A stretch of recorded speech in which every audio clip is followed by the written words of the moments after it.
Bonjour. Alors en TP, l'autre jour, vous avez vu la structure de la molécule d'ADN. Donc aujourd'hui, on va s'attarder sur ce langage de l'ADN puisque l'ADN contient l'information génétique. Donc pour rappel, vous avez vu en TP que l'ADN était constitué de deux brins. Voici un, en voici un deuxième, enroulé en hélice, on parle de double hélice. Et chaque brin est constitué de petites sous-unités qui sont présentées en couleurs différentes, les nucléotides. Il en existe 4 types et vous avez vu que ces deux brins, ils étaient complémentaires. Vous avez toujours les mêmes nucléotides qui sont l'un en face de l'autre. Ici, le nucléotide G en vert en face du nucléotide C en violet et le nucléotide T en bleu en face du nucléotide A en jaune. Donc voilà en gros la structure simplifiée. Vous allez découvrir aujourd'hui la structure un petit peu plus complexe qui va vous permettre de compléter le schéma donné. Alors, si on découpe l'ADN grâce à des enzymes, on parle d'hydrolyse, on va obtenir des groupements plus petits. Donc, qu'est-ce qu'on obtient en découpant l'ADN? On va obtenir déjà un sucre, le désoxyribose. On obtient également des groupements phosphates, reconnaissables à leur atome de phosphore. Et on obtient aussi des groupements qui contiennent des atomes bleus, des atomes d'azote, ce qu'on appelle des bases azotées.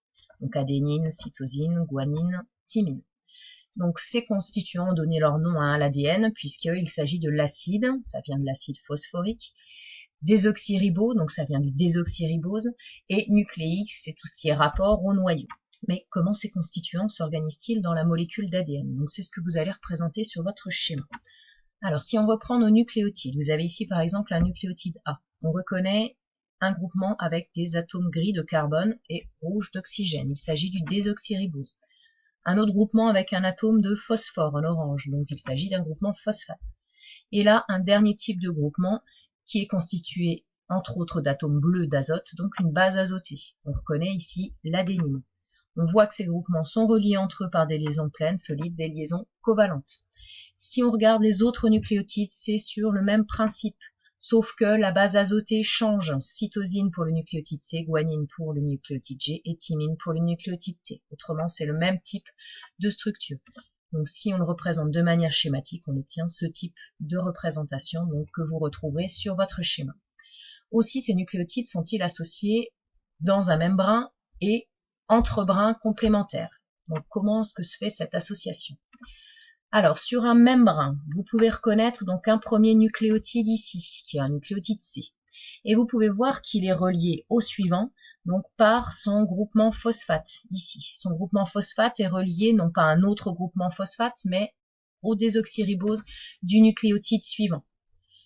Pour ce qui est des brins complémentaires, vous pouvez voir que par contre, ce sont les groupements avec les atomes d'azote, les bases azotées, qui sont reliées entre elles. Donc ici, votre nucléotide A, votre nucléotide T, et vous voyez que ce sont par les bases azotées que sont reliés les deux nucléotides de deux brins complémentaires.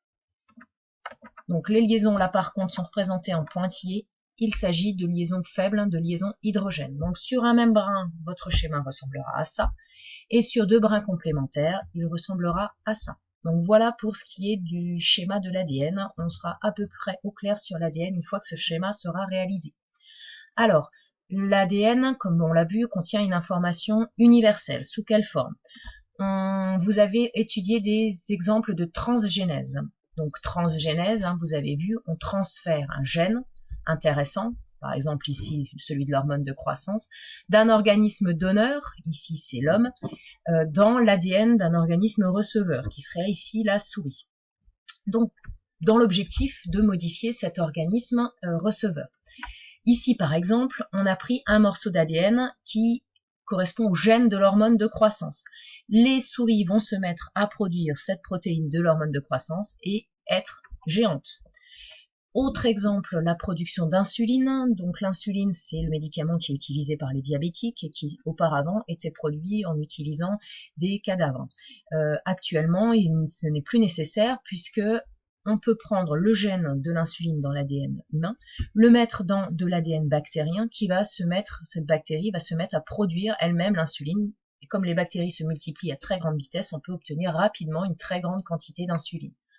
Autre exemple de cette spider chèvre, donc les araignées étant des animaux très difficiles à élever, les scientifiques ont eu l'idée de mettre le gène qui permet de produire la protéine de soie dans l'ADN d'une chèvre, et d'obtenir ainsi des chèvres qui produisaient un lait contenant la protéine de soie.